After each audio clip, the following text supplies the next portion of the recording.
Ese wari uzi ko kanseri y'ibere ariyo kanseri ya mbere mu kuboneka ku bagore benshi ku isi yose? Dufashe nk'urugero rwo muri Leta Zunze Ubumwe za Amerika, mu mwaka w'ibihumbi 2014 abagore basaga 237,000 basanganywe iyi ndwara, aho muri bo 41,000 yabahitanye. Muri Afurika yo munsi y'ubutayu bwa Sahara byagaragaye ko mu barwayi 4 barwaye kanseri, umwe muri bo aba afite kanseri y'ibere. Nk'uko bigaragazwa n'ikigo gishinzwe gukumira indwara ku isi CDC, iyi kanseri ni iya kabiri mu guhitana abagore bo mu bihugu bikiri mu nzira y'amajyambere. Mu Rwanda buri mwaka hagaragara abantu 600 bafite kanseri y'ibere, kandi ngo 60% muri bo ntibakira, bazira kutivuza kare, kuko ngo iyi kanseri itinze mu muntu ijya mu bindi bice by'umubiri, kuyivura ntibikunde. Minisiteri y'Ubuzima ivuga ko kanseri y'ibere ivurwa igakira iyo imenyekanye kare, akaba ariyo mpamvu ikangurira abantu kuyisuzumisha badategereje kuremba. Ese ninde warwara iyi kanseri y'ibere? Ese iyi kanseri y'ibere iterwa n'iki? Ese ni ibihe bimenyetso bya kanseri y'ibere? Ese iyi kanseri y'ibere ivurwa ite? Ese wakora iki mu kwirinda iyi kanseri y'ibere? Ibi nibyo tugiye kubaganirizaho mu kiganiro Amagara n'Ubukungu cya none.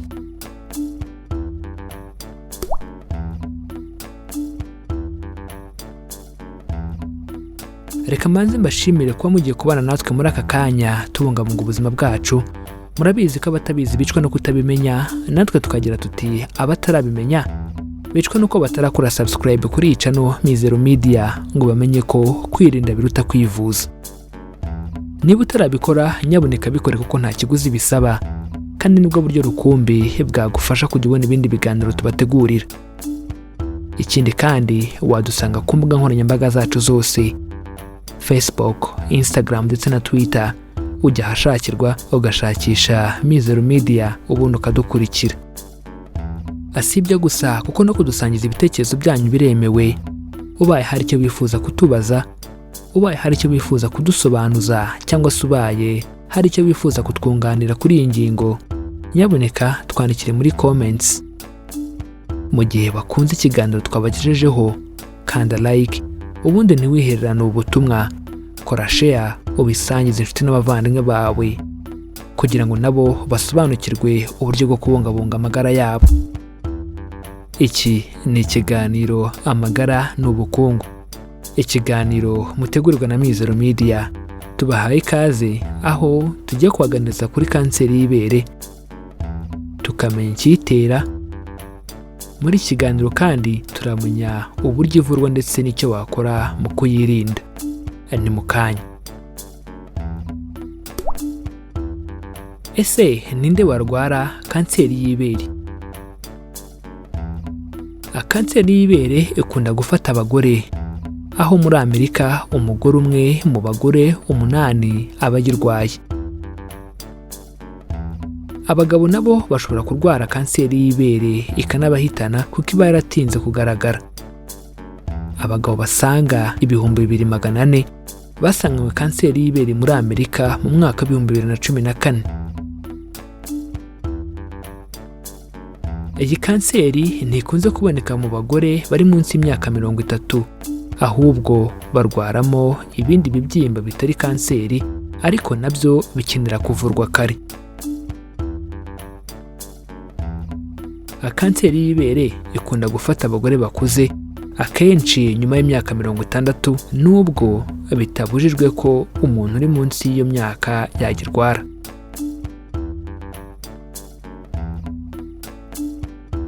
Noneho reka turebe se kanseri y'ibere iterwa n'iki. Ubusanzwe kanseri zose zibaho iyo ari uturemangingo twa rumwe mu ngingo rw'umubiri twakuze bidasanzwe tukabyara utundi twinshi bidasanzwe. Ubushakashatsi bwinshi bwakozwe ntibugaragaza neza igitera uturemangingo kubyara utundi, ahubwo bwabashije kubona bimwe mu byongera ibyago byo kurwara kanseri y'ibere. Icya mbere muri bimwe bishobora gutera kanseri y'ibere ni imyaka, kandi birumvikana ko uko umuntu akura ibyago biriyongera. Icya kabiri muri bimwe bishobora gutera kanseri y'ibere ni iyo mu muryango hari uwo mufitanye isano ya hafi warwaye iyi kanseri.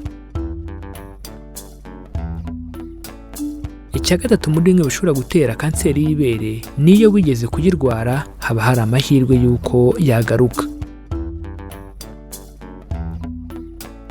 Icya kane muri bimwe bishobora gutera kanseri y'ibere ni imihango. Umuntu wagiye mu mihango ataragira imyaka 12 cyangwa se agacura nyuma y'imyaka 55 aba afite ibyago birushijeho byo kurwara iyi kanseri y'ibere. Icya gatanu muri bimwe bishobora gutera kanseri y'ibere ni ibara ry'uruhu. Burya ngo abazungu barwara iyi kanseri cyane kurusha abirabura, ariko iyo abirabura bayirwaye ngo irabazahaza kurushaho ikabazonga bikomeye. Ibi twabonye ko biterwa n'uko batamenya ibyo ari byo ngo bivuze hakiri kare. Icya gatandatu muri bimwe bishobora gutera iyi kanseri ni umubyibuho ukabije. Icya karindwi muri bimwe bishobora gutera iyi kanseri y'ibere ni ukongera imisemburo. Ibi biba igihe iyo wigeze gukoreshaho imisemburo itari karemano, twavuga imiti ivura ikibazo cy'imisemburo. Icya munani muri bimwe bishobora gutera iyi kanseri y'ibere ni ukunywa inzoga. Ese ni ibihe bimenyetso bya kanseri y'ibere? Ibimenyetso biri ahasi ko byose umuntu abigirira rimwe, ariko nugira kimwe muri byo uzihutire kugana kwa muganga. Kuribwa amabere cyangwa se mu kwaha bidafite aho bihuriye n'igihe cy'imihango bishobora kuba ikimenyetso cya kanseri y'ibere. Gutukura no kuzana utwenge duto kw'ibere rikamera nk'igishishwa cy'icunga peau d'orange bishobora kuba ikimenyetso cya kanseri y'ibere. Kuzana utuzi mu moko rimwe na rimwe turimo n'amaraso bishobora kuba ikimenyetso cya kanseri y'ibere. Guhenengera kw'imoko bishobora kuba ikimenyetso cya kanseri y'ibere. Guhindura ingano cyangwa ishusho y'ibere rimwe bishobora kuba ikimenyetso cya kanseri y'ibere. Ikibyimba mu ibere cyaba kiryana cyangwa se kitaryana birashoboka kuba ikimenyetso cya kanseri y'ibere. Kanseri y'ibere iyo igeze kure ishobora kuva mu ibere ikajya n'ahandi hantu hatandukanye nko mu masazi yo mu kwaha. Kanseri y'ibere iyo igeze kure ishobora kuva mu ibere ikajya n'ahandi hantu hatandukanye nko mu bihaha.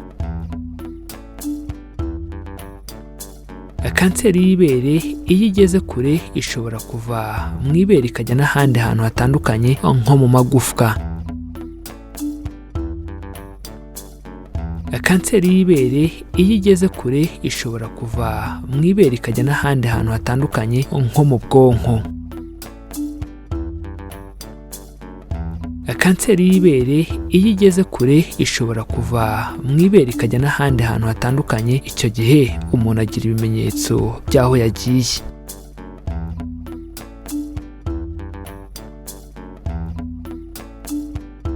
Ese iyi kanseri y'ibere iravurwa igakira? Ukwiriye kumenya ko burya kanseri zose nubwo zaba iz'ibere zigira amoko atandukanye. Burya uko yitwara biterwa n'ubwoko bwayo, ariko muri rusange iyo kanseri ivumbuwe hakiri kare ku rwego rwo hasi biba bishoboka ko yavurwa igakira. Mu bintu bigena uko kanseri ikira harimo ibi bikurikira. Iyo ibonetse vuba haba hakiri amahirwe menshi yo gukira iyi kanseri y'ibere. Amahirwe menshi yo gukira kanseri y'ibere aterwa n'imyaka igaragariyeho. Iyo bagusanganye kanseri y'ibere ufite munsi y'imyaka 35, uba ufite ibyago by'uko bikomeye kuko ntibikunze kubaho. Iragorana kuvurwa kandi ikagaruka. Iyo itaragera mu bindi bice by'umubiri, kuvurwa igakira byoroha kurusha iyo yagiye ahandi. Iyo ikibyimba kirengeje santimetero 5 kiba kiruhije gukira cyangwa se kikazagaruka. Iyo ari kanseri yavuwe ikagaruka ntabwo igorana gukira.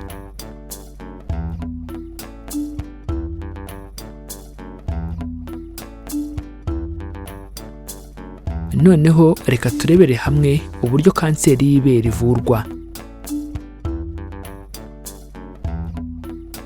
Kanseri y'ibere ishobora kuvurwa hakoreshejwe imiti chemotherapy.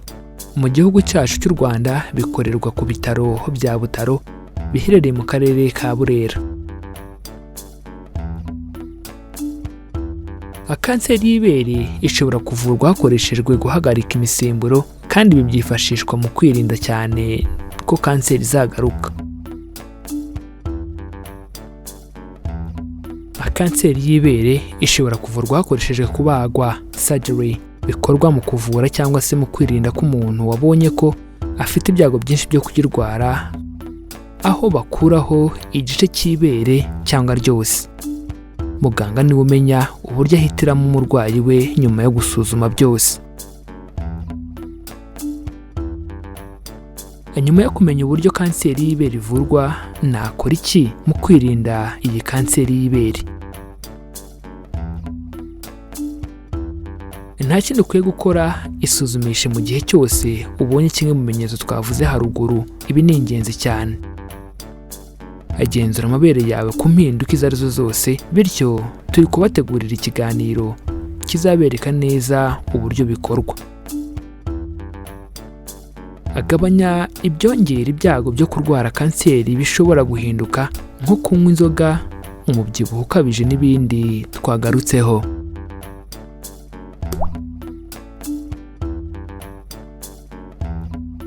Reka mbashimire kuba mwafashe akanya mukabana natwe tubungabunga ubuzima bwacu, aho twabaganirizaga kuri kanseri y'ibere. Nuko mu bimenyetso 10 twabonye bigitera harimo imihango, aho umuntu wagiye mu mihango atarageza imyaka 12 cyangwa se agacura nyuma y'imyaka 55, aba afite ibyago biruseho byo kurwara iyi kanseri y'ibere. Gusa twabonye ko kuzana utuzi mu moko rimwe na rimwe turimo amaraso bishobora kuba ikimenyetso cyayo, kandi kuyirinda bisaba kwisuzumisha mu gihe cyose ubonye kimwe mu bimenyetso twaganiriyeho.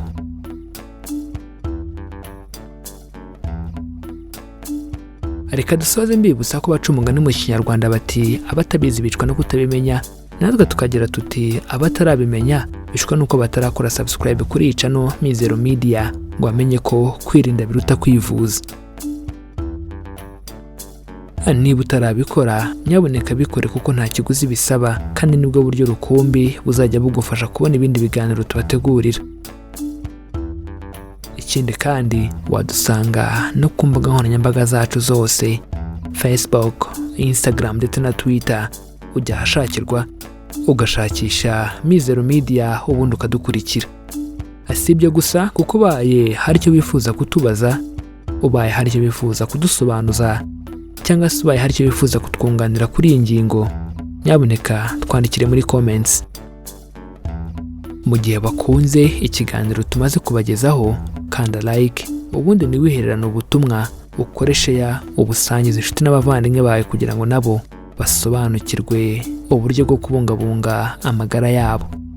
Iki cyari ikiganiro Amagara ni Ubukungu. Ikiganiro mutegurirwa na Mizero Media. Amahoro y'Imana abane namwe, kandi tubifurije kwirinda mbere yo kwivuza.